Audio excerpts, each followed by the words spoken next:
Firstly, I all hope you know Rachel and Jamie, because if you don't, there's a good chance you'd have the wrong wedding. Let me introduce you to myself. I am the proud father of the bride. Thank you. Rachel, I'm going to try not to embarrass you tonight, but if I do, that's going to be on the dance floor. And I'm not going to shed any tears, and if I do, you'll be happy tears.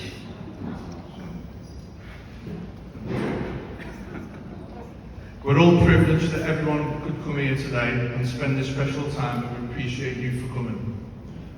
Some of you have come and took the day off work and got paid, which is good. Some of you have come and not got paid, so it shows you what you think of these two. So thank you. We have a special guest on the top table, Sean. Stand up for a minute, Sean. Just say hello.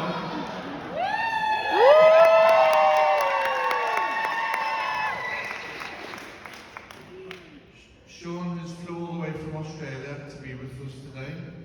It was a surprise when we introduced him to Rachel last night at our house, and there was loads of happy tears and sad tears, but we'll go on about Sean in a minute. Right. First, I'd like to introduce my wife, Dawn.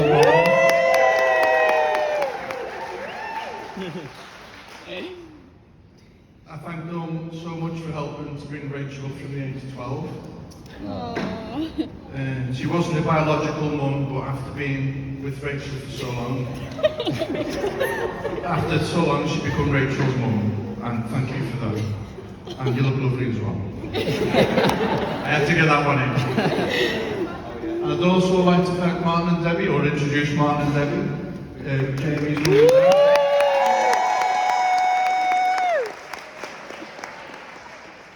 And on behalf of the four of us, I'd like to welcome you to the wedding of Mr. and Mrs. Clark. It's a special day not only for us, but for all the family and friends, and you've made real good efforts dressing up and being good. So let's go back to Sean. Right, Sean has been Rachel's friend since time begun. When you were 7 years old, Sean used to come to our house and used to stay over and have sleepovers, and he was a really good friend of Rachel's.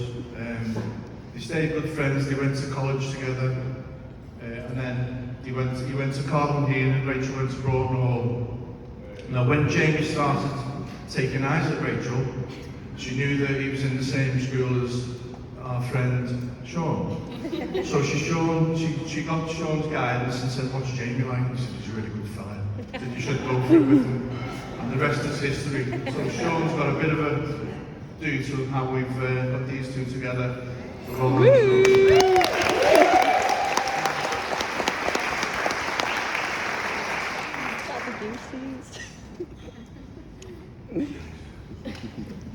Oh, see the picture, so I've got a picture.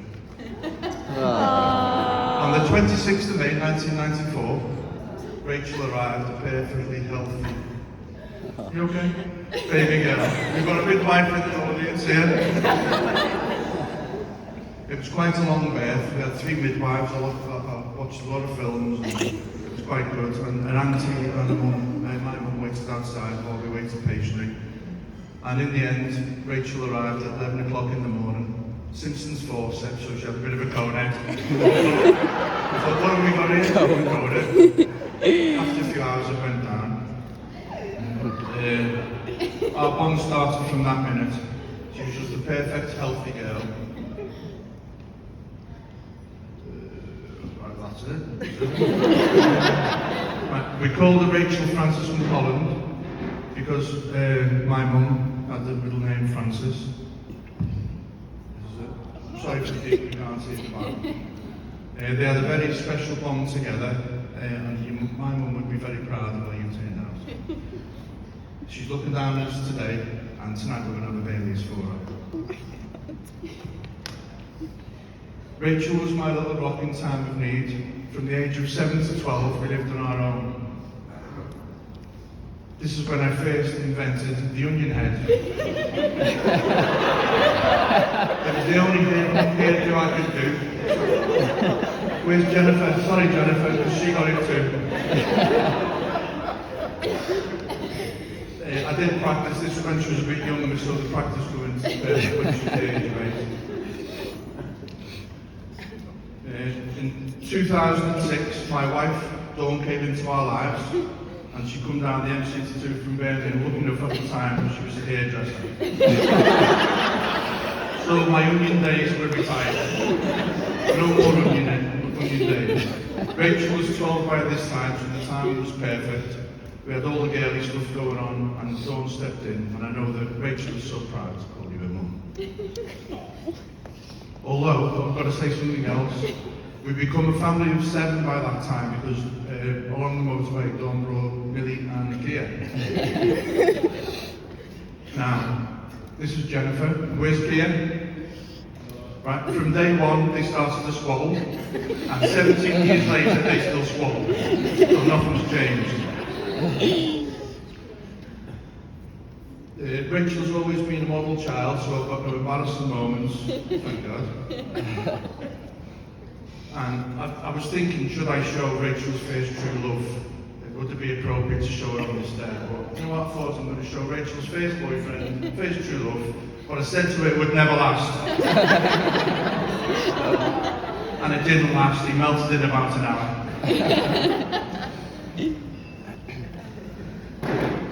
Oh, it's the onion head again. In 2013, Rachel went on a course to try and get a midwife. It was the last interview you could get. So we had to go to Leeds. So the day before we were going to Leeds, Rachel put the postcode in our sign-up. Big mistake. We woke up 7 o'clock in the morning, all off to Leeds, family, for the interview, and I thought, why is it taking us off at Bradford? Shouldn't be going to Bradford. But it took us off at Bradford, took us to all little back roads, then school runs, and my wife Dawn was phoning the board up saying we're going to be a little bit late, we're not going to get there on time. And then when we arrived at the final destination that Rachel had put in on the postcode, we were in a farmer's field in Bradford. So she got the wrong postcode in. So we were like 25 minutes from Leeds, so we ended up going there. She was 30 minutes late, and we went into the interview, didn't hear all like she looked like she'd been through a hedge backwards. But she actually went through, and 2 weeks later we got the good news that she'd passed the course, so she'd passed the interview. So in September 2013, it was time for Rachel to leave home, which was a very sad day. We helped go to Leeds and set up the accommodation. And then when we left Leeds, we had Jamie with us. Remember Jamie?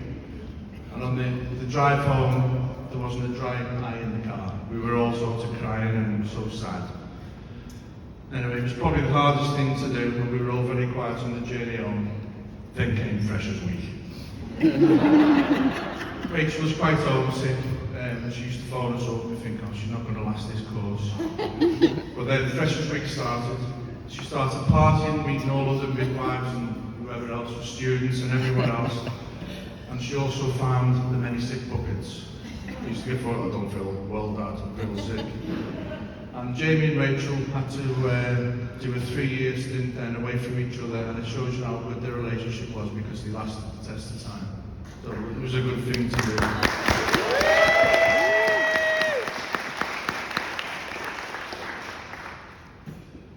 So after 3 years, Rachel qualified as a midwife, and she does such a good job.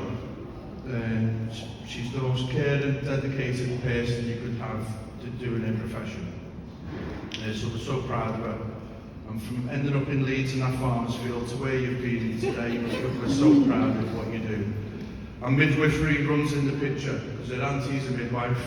And she's been an auntie since day one.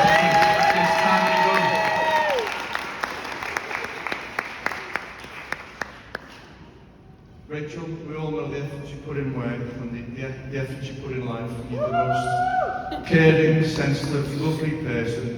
We've shared 29 years together, and I'm very proud to call you my daughter. Aww. On to Jamie.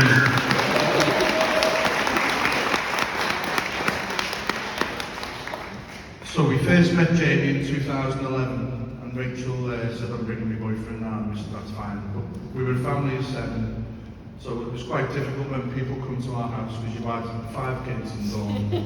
It'd be like a proper interrogation. So she said, oh, Jamie likes spicy food, so we said, we'll do him a curry. So we'd just been to India, and Dawn brought some spices back. So she made 2 pots of curry, one for Jamie and one for us. And I think to this day, Jamie still suffers with the curry. I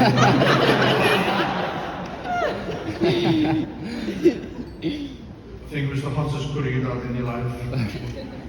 So as soon as we started talking to Jamie, he said, what, are you a red or a blue? And lucky enough, he was a red. Well done. You brought him up the right way. When we were in his one day, he was asking permission to marry Rachel and the football was on, because he's football obsessed. So between a half-time goal kick and a corner kick, he said, I think they're asking Rachel to marry me in New York. So we had a little chat and everything was fine. So off we went to New York and we were going to get married. You were going to get married. So we had the wedding chat, and the wedding chat is quite helpful when you've got an AK-48.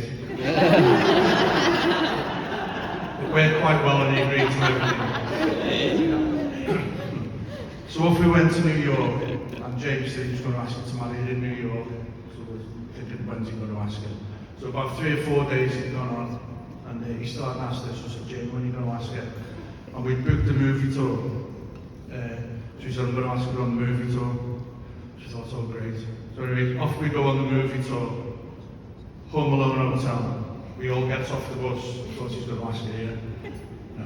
We all get back on the bus. Ghostbusters HQ, he's going to ask her here. No, we all get back on the bus. And this carried on. Friend's apartment. Anyway, he didn't ask her. We're like, oh, maybe he's not scared or something. So we all get off the bus, and he says, we're going to Central Park. And we said, oh, this is easy, going to ask her. So we said, oh, we're a bit tired, we'll go back to the hotel. While they were off to Central Park, but we went to the nearest Irish bar by Central Park. We hadn't heard nothing for a while. And then about an hour and a half later we get a call with this picture of the ring that they'd got themselves engaged and they were going to be married today. And we were so pleased. So we said, oh, you've been a long time. Little did we know they were in the next bar to us and we had no Wi-Fi. So within a minute, he joined us in the bar to a standing ovation, and it was where the night, didn't we? Anyway, Jamie, if you know Jamie loves a bath.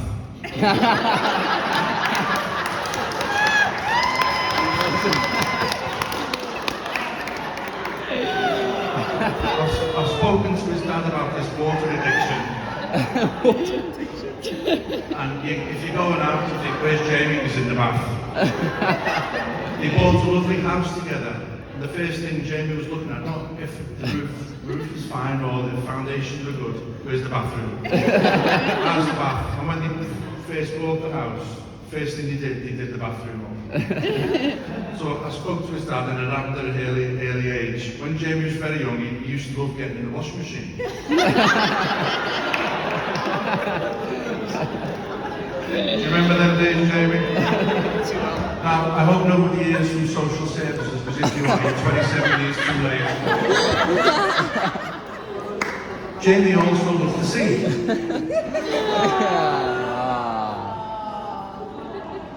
And there's nothing more than when Jamie has a bath, he loves to have a snuggle. And with Rachel being a midwife, she knows how to snuggle a baby perfect.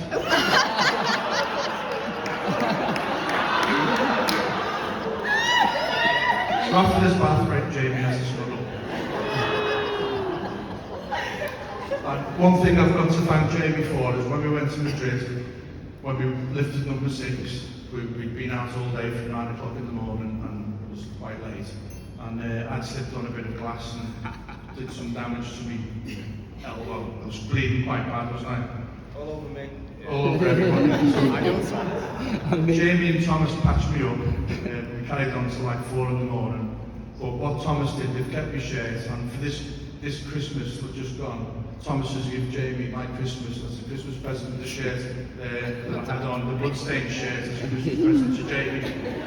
So they've kept it as a souvenir. So if we ever win or go to a Champions League final again, I'll wear that shirt again and stuff. So thank you, Jamie, for sorting me out. On a final note, you'll be glad. I must give credit to Debbie and Martin. I've got two sons, Thomas and Kia, and I couldn't go wrong with any of them. And if they were anything like Jamie, you've raised them up perfect. He's a kind, thoughtful, considerate, very young gentleman, very clever gentleman. You've both done fantastic and well done. Thank you.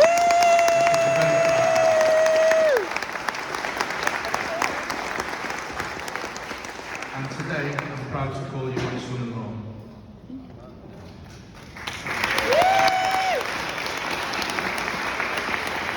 It's time for some advice. I'm going to give you 5 pieces of advice from a veteran. Number 1, make time together a priority.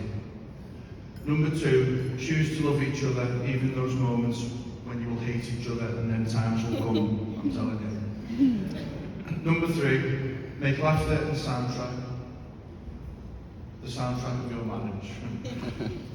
Work together as you're now Team Clark. And Jamie, the most important one, empty the dishwasher without being asked.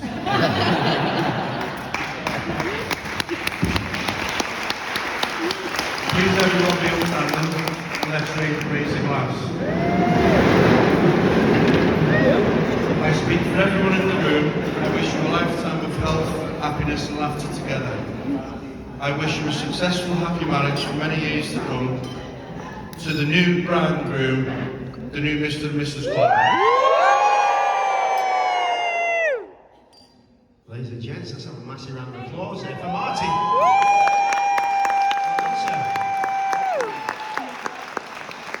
So ladies and gents, you've heard from the proudest man in the room. Now it's time to hear from the luckiest man in the room. Come on, let's sing for Jamie.